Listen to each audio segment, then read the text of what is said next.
Premièrement, je le répète ici assez régulièrement, je ne m'informe pas sur les réseaux sociaux, qui sont les lieux d'expression d'émotions et où, malheureusement, tout le monde est expert. Parler de prendre sanction, je ne sais pas comment vous sanctionnez le ciel. Il a décidé de pleuvoir, une pluie exceptionnelle. Je ne vois pas en quoi, pour un événement naturel, il y aurait des sanctions à prendre. Vous devez savoir que quand des ouvrages sont construits, que ce soit des routes, que ce soit des ponts ou bien alors des infrastructures de ce genre, il y a une évaluation qui est faite sur les phénomènes météorologiques qui ont eu lieu et selon donc l'ouvrage que l'on veut faire, cette évaluation peut être décennale, c'est-à-dire on regarde sur les 10 années précédentes quel type donc d'intempéries il y a eu.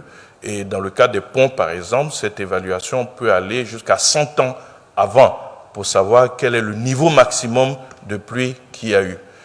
Mais quand vous avez fini de faire votre évaluation à 100 ans, par exemple, pour ce qui est des ponts, et qu'en raison du dérèglement climatique que nous vivons, une pluie exceptionnelle arrive, comme il n'en est jamais arrivé 100 ans avant, mais vos ouvrages sont dépassés. Dans le cadre de cette pluie, nous sommes tous à Abidjan, nous avons vécu cette pluie orageuse qui a provoqué donc le dépassement des équipements qui avaient été mis en place. Et la pluie ne s'est pas arrêtée, elle a continué. Donc à partir de ce moment, qui voulez-vous qu'on sanctionne? C'est exactement la même chose qui se passe sur les réseaux sociaux. Dès qu'il y a une pluie et qu'une infrastructure routière se trouve dégradée, on parle de goudron, biscuits, etc. Mais partout, quand il pleut, des infrastructures sont dégradées. Aujourd'hui, nous vivons en Libye une inondation parce que dans cette région, je dirais désertique, ils n'ont jamais connu de pluie pareille depuis au moins une soixantaine, une centaine d'années. C'est près de 3000 morts que nous avons.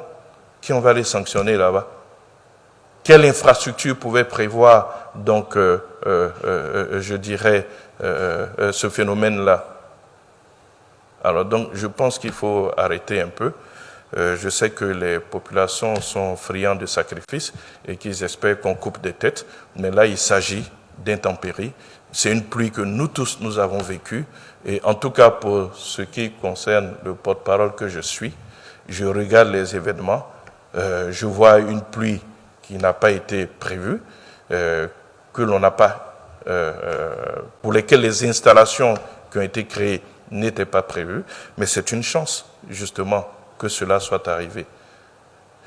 Une réunion a eu lieu ce matin à la primature, et devant le cadre de cette pluie exceptionnelle, à partir du moment où les experts sont tous là, puisque la CAF est là, pour évaluer ces installations, les correctifs seront apportés afin de tenir compte de cette pluie qui est exceptionnelle. De sorte que, je l'ai dit, dans les cas futurs, si dans 10 ans, 15 ans, on avait une pluie du genre, que les installations prévues donc, puissent supporter cela. Et je dis que nous avons eu raison, la CAF a eu raison de mettre la compétition en janvier, mois où il pleut le moins dans notre pays.